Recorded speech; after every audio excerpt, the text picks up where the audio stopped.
తింటే గారెలు తినాలి, వింటే మహాభారతం వినాలి అనే నానుడి ప్రకారం ఇవి మన తెలుగింటి టిఫిన్స్, మన తెలుగింటి గారెలు. మినపగారెలు చేసే విధానం చూద్దాం. ఇది కొబ్బరి చట్నీ, పచ్చి కొబ్బరి, పుట్నాలు, పల్లీలు వేసి చేసాము. ఇది గారెల పిండి, మినప్పప్పు 2 గంటల ముందు నానబెట్టి రుబ్బి పెట్టుకున్నాము. ఇందులో ఉప్పు, సోడా, కొత్తిమీర, పుదీనా, పచ్చికాయలు వేసి గారెలు వేస్తున్నాము.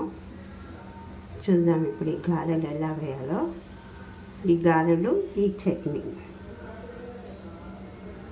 సాయంత్రం టిఫిన్స్ కానీ, పొద్దున టిఫిన్స్ కానీ, శనివారం పూట రాత్రికి టిఫిన్స్ కానీ ఇవి చాలా బాగుంటాయి.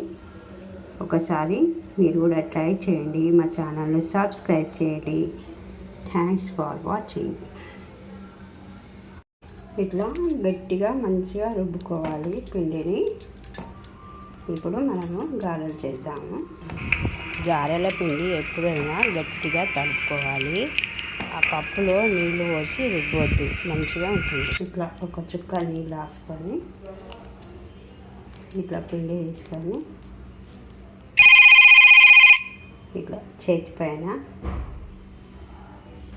కొందరేమో చెంబు పైన కానీ, గిన్నె పైన కానీ, బట్టనైనా ఒక ప్లాస్టిక్ కాగితమైనా పెట్టి దాని మీద గారెలాగా ఒత్తి రంధ్రం చేసి నూనెలో వేస్తారు. కానీ నేను మాత్రం చేతి పైననే గారెలాగా చేసి నూనెలో వేసుకున్నాను. ఇప్పుడు వేడి వేడి టిఫిన్ రెడీ అయింది. Thanks for watching.